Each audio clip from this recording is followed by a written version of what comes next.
Alhamdulillah Rabbil Alamin. Wassalatu wassalamu ala ashrafil anbiya'i wal mursalin Sayyidina wa nabina Muhammadin wa ala alihi wa sahbihi rasulillahi ajma'in. Asyhadu an la ilaha illallah wahdahu la syarika lah wa asyhadu anna Muhammadan abduhu wa rasuluh sallallahu alaihi wasallam la nabiyya ba'da. Amma ba'du fa ya ibadallah, usikum wa nafsi bi taqwallah faqad fazal muttaqun. Ittaqullaha haqqa tuqatih wa la tamutunna illa wa antum muslimun. Wa qala Allah ta'ala fil Qur'anil Karim, a'udzu billahi minasy syaithanir rajim. Bismillahirrahmanirrahim. Ya ayyuhalladzina amanu taqullaha haqqa tuqatih wa la tamutunna illa wa antum muslimun. Shadaqallahul azim. Hadirin kaum muslimin, jamaah Jumat yang dimuliakan Allah Subhanahu wa taala. Mari kita bersyukur kehadiran Allah Subhanahu wa taala. Bersyukur dengan alhamdulillahi rabbil alamin. Dengan izinnya, dengan limpahan rahmat dan kasih sayangnya, pada hari ini kita sama-sama hadir untuk melaksanakan sholat fardu Jumat secara berjamaah. Mudah-mudahan ibadah Jumat kita pada siang hari ini diberkati dan diridhoi oleh Allah Subhanahu wa taala. Bersolawat buat Nabi Allah Muhammad sallallahu alaihi wasallam. Allahumma salli ala Muhammad wa ala ali Muhammad. Assalamu alayka ya Rasulullah. Hadirin kaum muslimin, jamaah Jumat yang dimuliakan Allah Subhanahu wa taala. Khatib mengajak kita semua, marilah sama-sama kita tingkatkan kualitas iman dan takwa kita kepada Allah Subhanahu wa taala dengan menjalankan apa-apa yang telah Allah perintahkan kepada kita dan menjauhi apa-apa yang telah dilarangnya.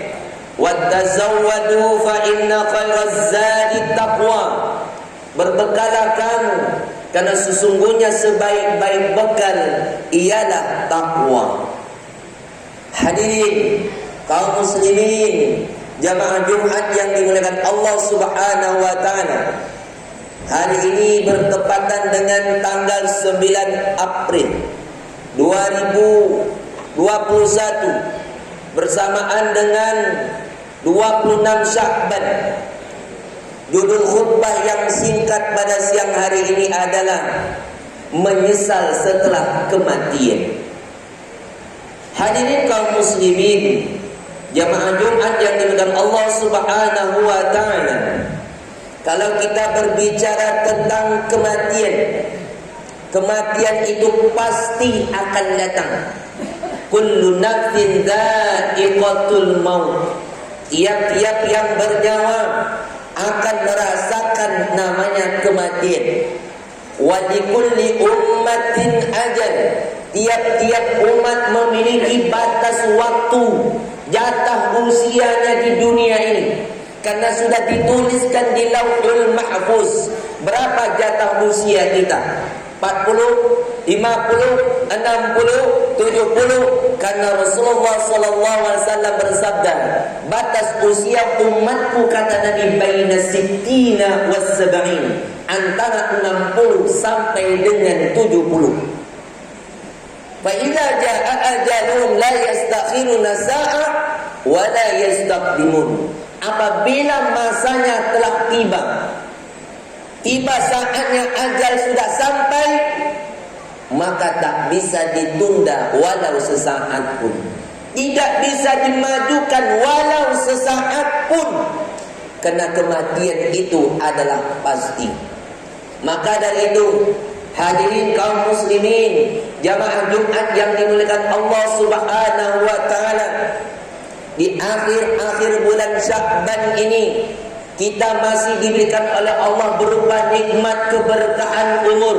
Mari sama-sama kita gunakan untuk memperbanyak ibadah kepada Allah. Karena sebentar lagi, lebih kurang 4 atau 5 hari lagi, kita akan kedatangan tamu yang agung, bulan suci Ramadan. Banyak orang yang berkeinginan untuk bisa berjumpa di bulan suci Ramadan tahun ini, tetapi karena ajal sudah sampai, maka tidak bisa ditunda walau sesaat pun. Maka dari itu hadirin kaum muslimin, jamaah Jumat yang dimuliakan Allah Subhanahu wa taala, maka kalau kita lihat mengapa ketika ajal sudah sampai banyak orang-orang menyesal. Ketika sudah sampai ajal, sudah sampai mau menjemput, minta kembali lagi ke dunia. Berdasarkan surat Al-Mu'minun, di dalam Al-Quran ayat 99 sampai dengan 100, hatta idza jaa ahadahumul maut qala rabbirji'un. Ketika ajal sudah sampai kepada mereka, mereka minta kembali lagi ke dunia. Ya Allah, Rabbir irji'un, kembalikan lagi kami ke dunia ya Allah. Untuk apa kata Allah? La'alli a'malun salih, agar kami bisa mengerjakan amal soleh ya Allah. Amal soleh yang mana? Sebenarnya dahulu kami sanggup untuk melakukan solat berjamaah di masjid. Sayup-sayup azan dikumandangkan dekat dengan rumah, tapi kami tidak datang. Sebenarnya kami mau dahulu solat-solat sunnah. Sebenarnya kami dahulu mau puasa sunnah. Sebenarnya kami mau melakukan ibadah, berimpak, bersodakoh. Tapi kalau beginilah ya Allah, irji'un, kembalikan lagi kami ke dunia ya Allah. Walau sesaat pun kami akan pergunakan waktu itu dengan sebaik-baiknya untuk memperbanyak amal soleh, berimpak, sedekah, wakaf dan lain sebagainya. Tapi apa kata Allah? Kalla, sekali-kali tidak. Kenapa tidak bisa ya Allah? Innaha kalimatun huwa qailuha, yang engkau ucapkan hanyalah perkataanmu saja, hanya ucapan di bibirmu saja. Kalau sekiranya aku kembalikan lagi engkau ke dunia, engkau pasti akan sibuk dengan urusan duniamu.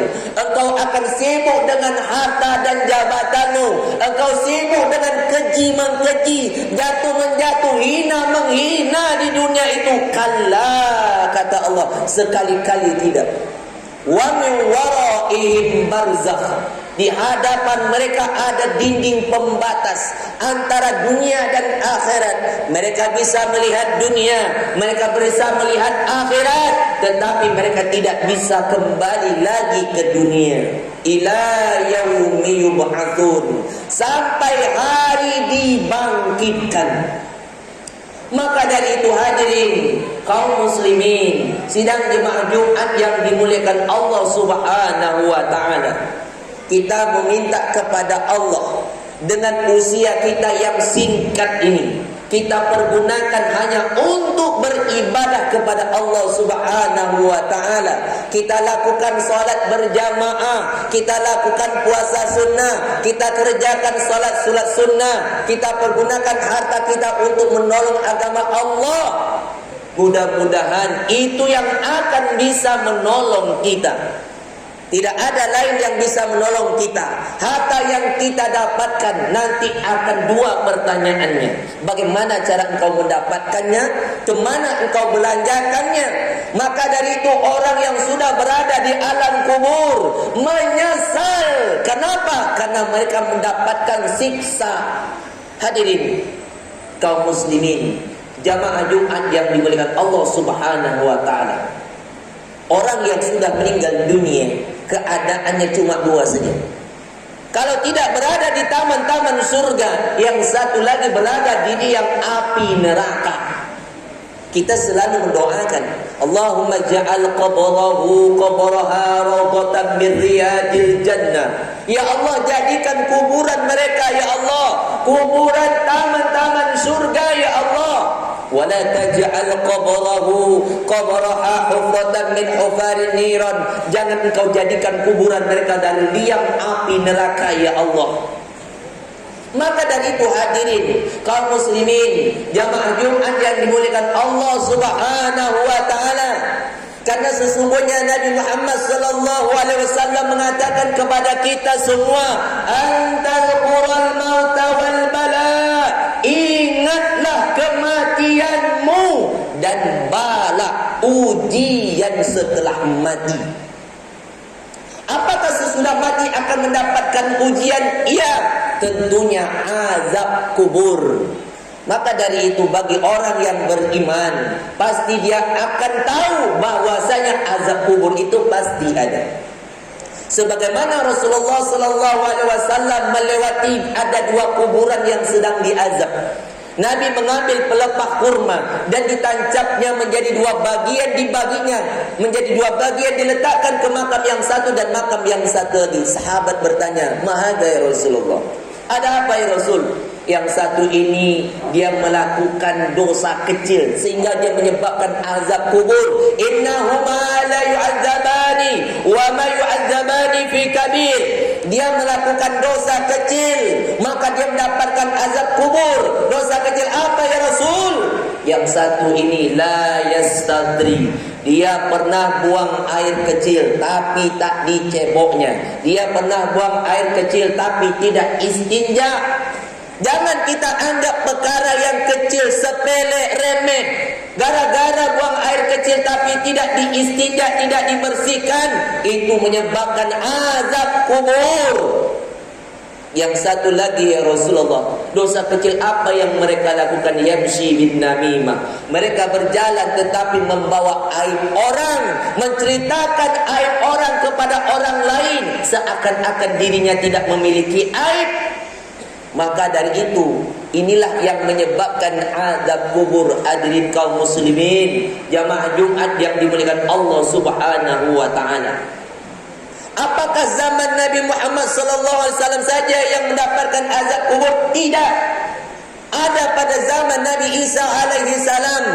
Ketika Nabi Isa mendengar ada jeritan di bawah tanah, Nabi Isa berdoa kepada Allah untuk dihidupkan kembali atas izin Allah. Karena Nabi Isa bisa menyembuhkan orang sakit atas izin Allah, bisa menghidupkan orang yang sudah meninggal dunia atas izin Allah. Maka Nabi Isa minta kepada Allah supaya orang yang berada di alam kubur itu dihidupkan kembali atas izin Allah. Maka terbelahlah kuburan tersebut, keluar orang dalam kubur tersebut dalam keadaan kosong. Di situ dia bertanya, dosa apa yang engkau lakukan sehingga engkau mendapatkan siksa kubur yang begitu dahsyat? Apakah engkau tidak melaksanakan solat? Akulah orang yang rajin ibadah. Apakah engkau tidak mau melaksanakan ibadah puasa? Akulah orang yang selalu melaksanakan puasa. Lalu dosa apa yang engkau lakukan? Rupanya dia seorang pengambil kayu upah. Ketika ada orang membeli kayu kepadanya, dia ambil kayu di luar, di hutan. Setelah kayunya dapat, baru dia antar ke tempat pembeli. Ketika transaksi sudah terjadi, akhirnya pengambil upah kayu ini pergi ke hutan mengambil kayu. Ketika kayu sudah selesai diambil, dikumpulkan, baru siap-siap diantar ke tempat pembeli. Ketika dalam perjalanan yang jauh, perutnya terasa lapar, kebetulan dia membawa bekal. Dia makan bekalan tersebut, akhirnya dia lanjutkan perjalanan lagi. Tiba-tiba di dalam perjalanan giginya ada yang mengganjal, ada sisa makanan yang sangkut di giginya. Sudah berusaha dia mengeluarkannya dengan kukunya, dengan giginya, tapi tidak bisa. Dengan lidahnya pun juga tidak bisa. Satu-satu jalannya adalah dengan mencungkil dengan kayu. Diambillah ranting kayu yang dia bawa tadi untuk mengeluarkan sisa makanan tersebut. Ketika sudah berhasil, dia terus lanjutkan perjalanan sampai di rumah pembeli tadi.